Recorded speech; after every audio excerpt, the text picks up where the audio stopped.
Recharge ना होने के कारण। अब इतना सुनते ही आपको इसके आगे के जो वर्ड्स हैं वो आप खुद ब खुद बोल रहे होंगे। ये पूरी की पूरी लाइन आप खुद से बोल भी सकते हैं, क्योंकि ये माइंड में फिट है। क्यों फिट है?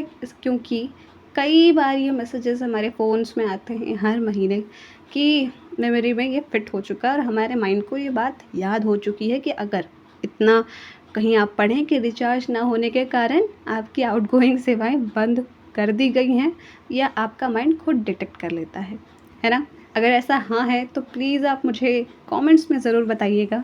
तो फ़िलहाल आज के वीडियो में हम इसी बात को दो पर्सपेक्टिव से देखेंगे। ऐसा कोई फ़ोर्स नहीं है मेरे साइड से कि आप दोनों के दोनों पर्सपेक्टिव्स बिल्कुल समझिए, क्योंकि इससे क्वेश्चन आंसर पूछे जाएंगे, वैसा बिल्कुल नहीं है।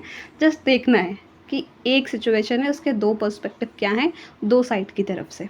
तो पहले तो हम खुद की तरफ से देख लेते हैं, यानी एज कस्टमर्स, कि जब फ़ोन का रिचार्ज ख़त्म हो जाता है तो फिर ये मैसेजेस फ्रिक्वेंटली यानी कि लगातार आपके फ़ोन्स में आते रहते हैं। और अगर आपने वाईफ़ाई कनेक्शन लिया हुआ है तो ऐसा माइंड में आता है कि कोई बात नहीं, अभी 7 दिन रुक जाते हैं ना, 7 दिन तक तो टाइम रहता है नॉर्मली, आप किसी भी ब्रांड का सिम यूज़ कर रहे हैं तो उसमें, तो ऐसा माइंड में चल रहा होता है। बट धीरे धीरे क्या होता है कि जो ओटीपीज़ आ रही होती हैं, आप मान लीजिए इंटरनेट यूज़ कर रहे, कोई ऐप यूज़ कर रहे हैं, तो वो भी 1.5 दिन में आप ब्लॉक हो जाती हैं।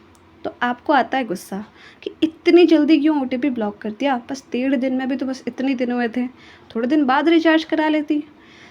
तो कोई नहीं, एज अ कस्टमर ये फीलिंग या ये थॉट आना ऑब्वियस है, उसमें कोई दिक्कत की बात बिल्कुल नहीं है। और कई बार तो अच्छा नहीं लगता या गुस्सा आता है कि इतनी जल्दी क्यों ओटीपीज़ ब्लॉक हो गए, या इनकमिंग आउटगोइंग क्यों, ऐसा क्यों करते हैं कंपनीज़, अच्छी नहीं है कंपनीज़। मतलब ऐसे ऐसे थॉट्स माइंड में आते ज़रूर हैं, और ये ऑब्वियस है, एज अ कस्टमर आते ही आते हैं। बट अब हमने एक साइड तो देख लिया, दूसरे साइड पर चलते हैं जो एज अ कंपनी देखेंगे। और मैं फिर से कह रही हूँ कि कोई फ़ोर्स नहीं है कि आपको ये बात या ये दोनों पर्सपेक्टिव्स बिल्कुल समझने ही समझने अच्छे से, वैसा कुछ नहीं है। आपके ऊपर डिपेंड करता है कि आप इन बातों को किस वे में ले रहे हैं, तो मैं वो आप पर छोड़ती हूँ। ओके, तो उसके लिए सबसे पहले आप इमेजिन करिए कि आप की एक कंपनी है और आपकी कंपनी में कस्टमर्स होंगे, तभी तो कंपनी चल रही है। तो आप क्या करेंगे अपनी कंपनी में?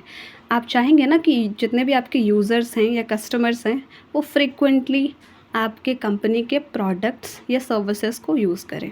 ऐसा नहीं है कि कस्टमर्स बिल्कुल गैप ले लें कि इतने दिन तो यूज़ करना ही नहीं है, महीने के 15 दिन। सोचिए सोचिए, अगर वो करेंगे वैसा तो आपको नुकसान होगा या नहीं, कुछ तो दिक्कत आएगी। So that's what companies does, वो इसलिए जल्दी ओटीपीज़ ब्लॉक कर देते हैं या इनकमिंग आउटगोइंग दोनों सर्विसेज। तो अब हमने देख लिया दोनों पर्सपेक्टिव्स को, बस इतना देखना ही तो था, इसमें क्या इतना सीरियस होना।